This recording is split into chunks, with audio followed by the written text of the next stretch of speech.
tulang nggak apa, jadi nggak apa-apa. Kalau benar-benar dia hanya benar-benar gatal, tapi betul sangat lemah menahan gaya tarik.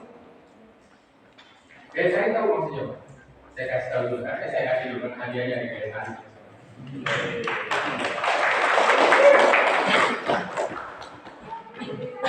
Penjelasannya begini.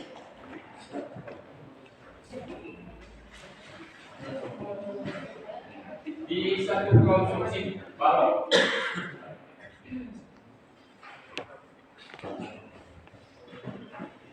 nih Pak,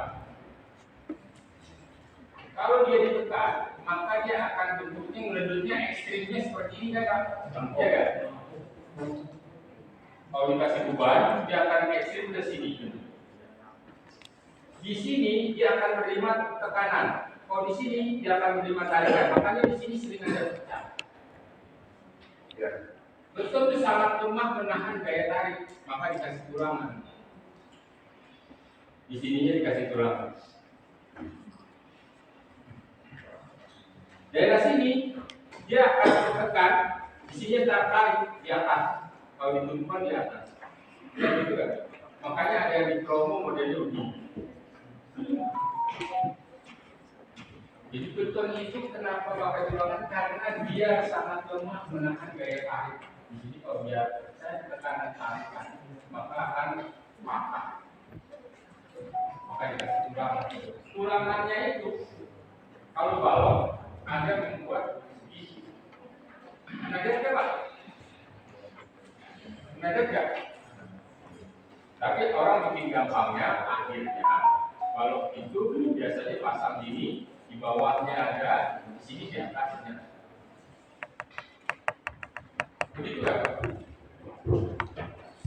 Antara tulangan atas dengan tulangan bawah berbeda.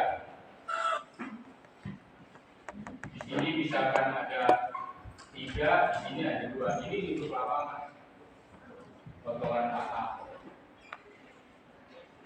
Di potongan BB-nya sini terbalik ya. Yang di atasnya yang 3. Yang bawahnya 2.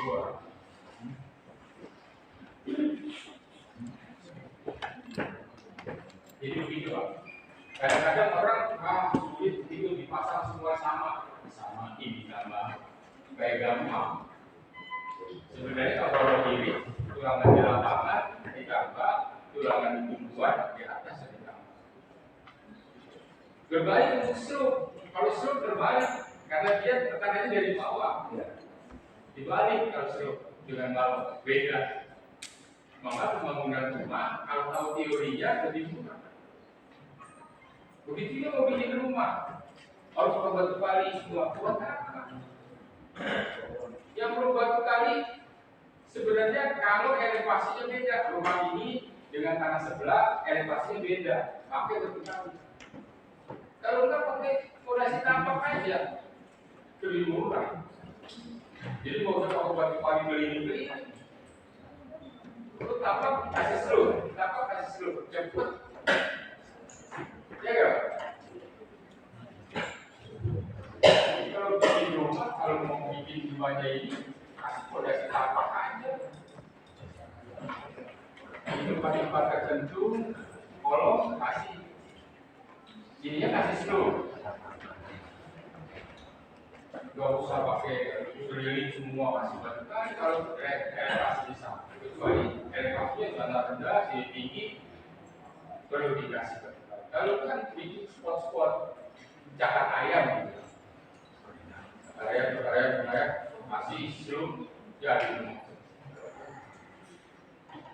Gitu Pak. Jadi kalau kita belajar keteknikan maka akan timbul efektif dan efisien. Kita bisa mencari keuntungan di sini, tapi tidak mengurangi spek. Ada yang bertanya? Jangan malu saja. Masih ada waktu 10 menit. Terakhir aja.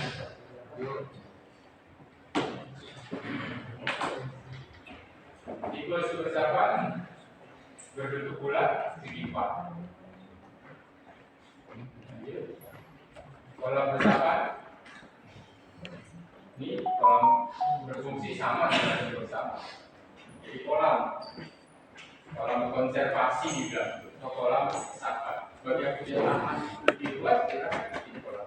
Dan kolam itu bisa diisi dengan, bisa ditanami dengan ikan atau mungkin sayuran atau apa, sehingga bisa bermanfaat ganda. Jadi dia seperti ini kan bisa ganda. Manfaatnya, tapi kalau ada yang punya lahan luas, tapi kalau tidak,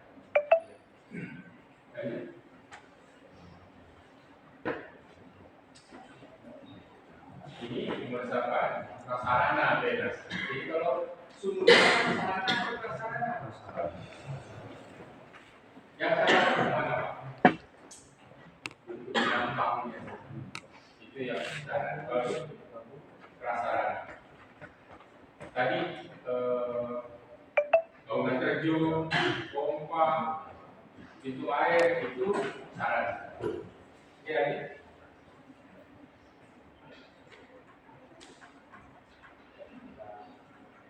masih berwarisan lingkungan, ini prinsip yang Bapak dapat bantuan seperti ini. Silakan dikerjakan dengan baik, dengan spek yang sudah ditentukan. Kemudian nanti ditanya Pak pada distributornya bagaimana cara sekian tahun, apakah perlu dikasih perawatan, kalau tidak, gimana kita bisa menjamin bahwa mindset itu masih beroperasional, berfungsi dengan baik. Khawatir kita udah ada tapi fungsi kan berjumlah. Jadi kita harus perbaiki di mana letaknya kita perbaiki. Oke, lanjut.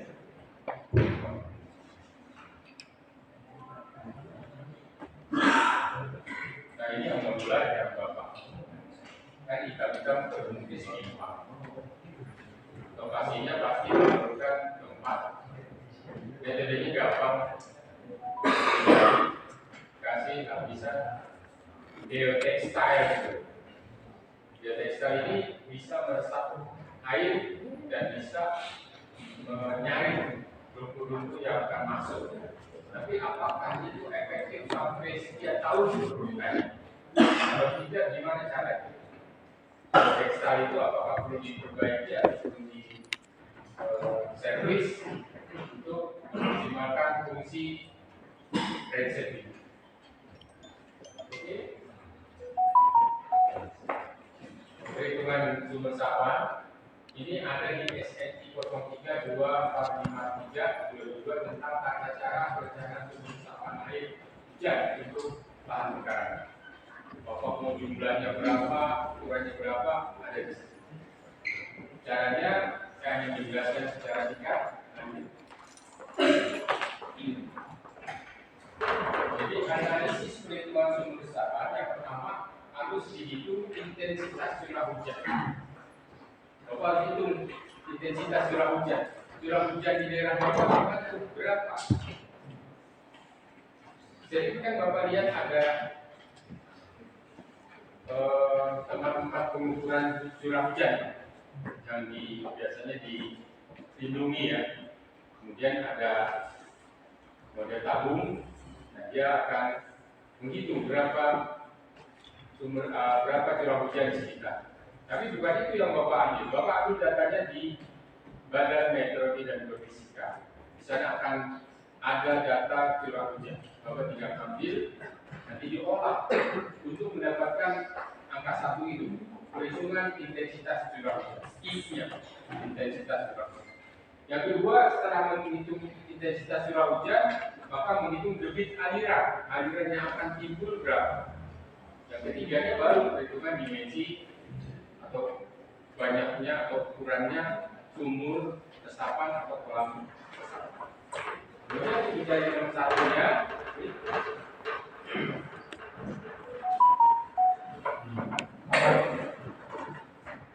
intensitas curah hujan dengan monomodul secara aproximasi fungsi ini bisa didapatkan.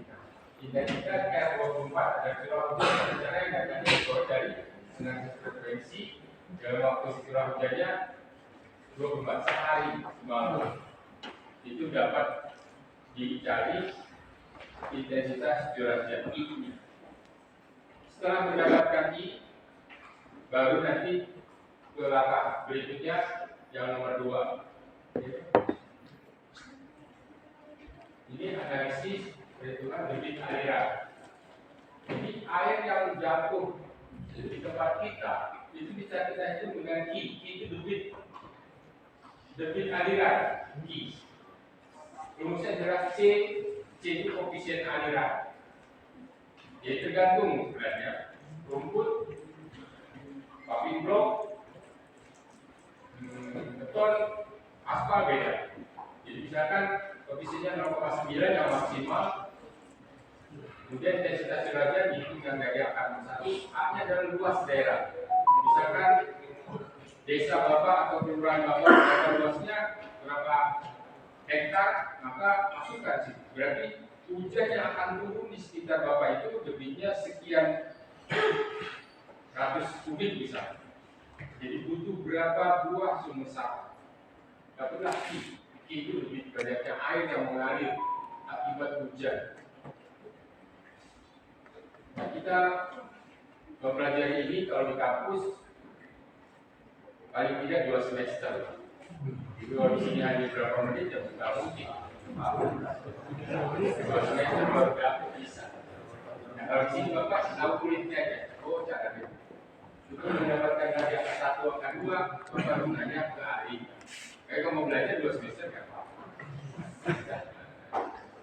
Lanjut. Nah, lalu dimensinya. Dimensi ini dapat tadi nomor 2 itu kan debit aliran. Kemudian sumur resapan kedalamannya mau berapa, jari-jarinya berapa, koefisien probabilitas kalau cari di lokasi. Maka dapatlah kedalaman sumur resapannya kita ini. Banyaknya bisa juga kalau debitnya berapa maka dalamnya berapa jumlahnya pun dapat. Maka semuanya dapat. Apakah sampai situ? Hanya tahu aja. Coba caranya. Jadi kalau ditanya orang gimana caranya, saya tahu di rumusnya ini. Kalau mau nanya di rumusnya ya tanya kepada yang. Nanti kalau tahu jangan bilang tahu dari sononya itu kan gitu. Kasih aja rumusnya ini. Tentang rumus itu baru pakai terserah ini. Di bawah dia ada referensi. Ini perhitungan dimensi kolam. Kalau kolamnya panjang, lebar, tinggi, kan? A itu kedalaman kolam, B-nya panjang, kali lebar, koefisien bebas, debit kan itu dari nomor 2. Maka dapatnya dimensi kolam. Oke, gampang alurnya Pak ya. Yang penting alur itu tahu. Di nomor 3 ini gampang ya, asal tahu nomor 1, nomor 2. Tinggal masuk-masuknya kan dapat ukuran kolam. Tinggal masuk-masuknya dapat ukuran sumur resapan. Permasalahan di angka 1 dan 2. Bahkan mahasiswa kalau ujian kadang-kadang nomor 1 ini salah, nomor 3 ini pasti salah. Nomor 1 ini benar, nomor 2 nya salah nih menurut lebihnya. Ya nomor 3 nya salah sih. 1 benar, 2 benar, nomor 3 nya salah. Jadi itulah kuliah pentingnya. Kalau lulus 1, 2, 3 ini benar, lulus. Kalau 1, 2, 3 salah, ya semuanya ulang lagi 1 semester lagi. Saya rasa itu yang bisa saya sampaikan. Ada lagi nggak yang selesai?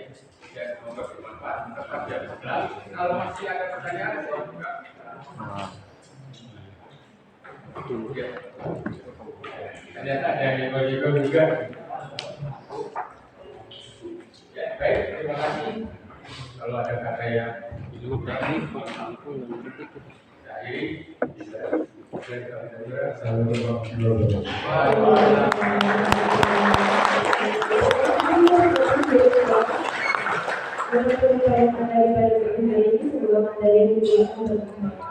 dan bermanfaat.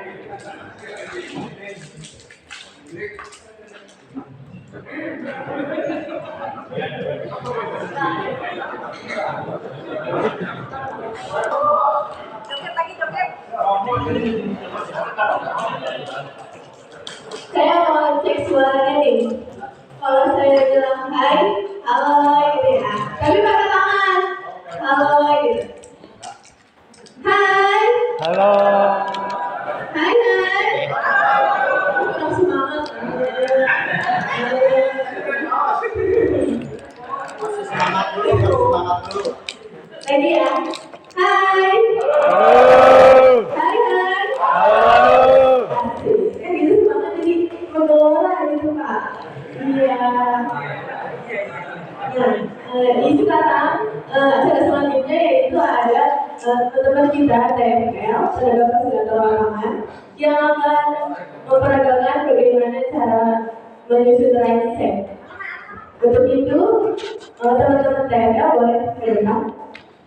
Ya. Beri tepuk tangan ya untuk teman-teman TFL kita. Bapak, terima kasih banyak.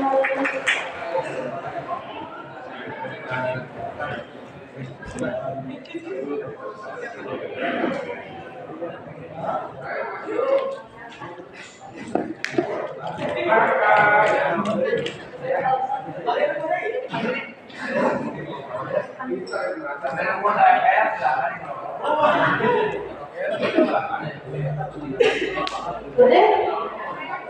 Akang, saya panggilnya apa nih? Akang, Bapak. Om. Akang, kayaknya masih muda-muda di sini. Ini boleh di mana? Boleh?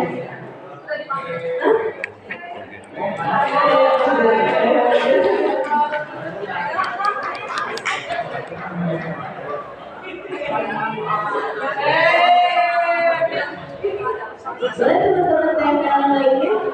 Silakan untuk masuk ke ruangan. Agar siap. Iya, boleh Pak, di depan. Untuk reaksinya boleh di depan ini reaksinya. Ada reaksinya? Oh, ada.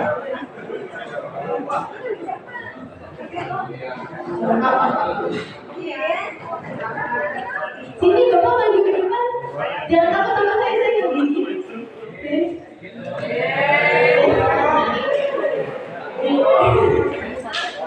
Mau dong digigit. Bisa aja.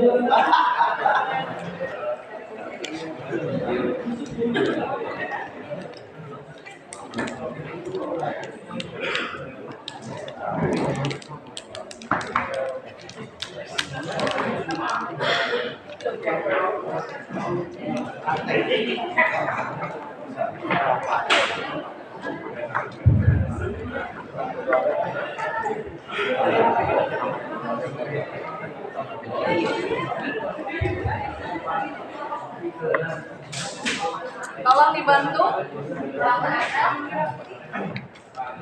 Boleh teman-teman TFL untuk maju ke depan? Iya. Tasnya mau Ibu maju. Punten. Maju ke depan. Ya, kita perkenalan dulu Bu. Kita perkenalan dulu.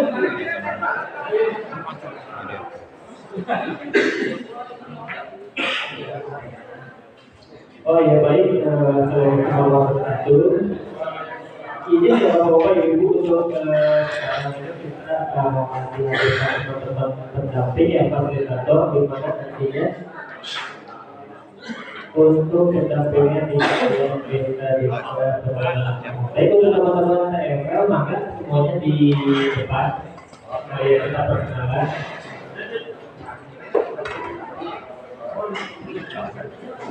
Jadi jumlah total keseluruhan teman-teman TFL ini ada 22 orang, Bapak Ibu. Di antaranya ada 11 teman-teman TFL ini maupun 11 teman-teman TFL pemberdayaan. Nah, mungkin kalau Bapak Ibu sekalian pernah ada yang pernah sama teman-teman TFL, ada juga mungkin ada yang baru mana. Nah nanti di sesi ini kita izin untuk perkenalan teman-teman sekaligus nanti diusul bersama untuk setelah acara BIMEK selesai, teman-teman bisa langsung catat latihan atau pergerakan untuk kegiatan pembangunan di vertikal seperti itu.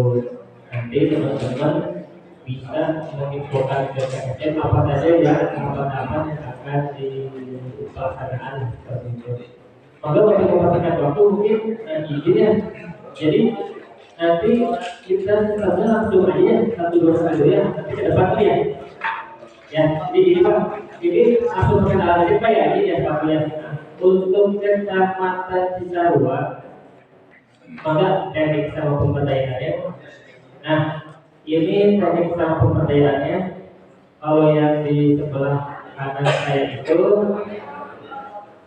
di angkat tangannya itu Kak Iqbal. Beliau sebagai tekniknya. Dan sebelahnya Kak Rimal. Panggilan gaulnya Kang Dodo.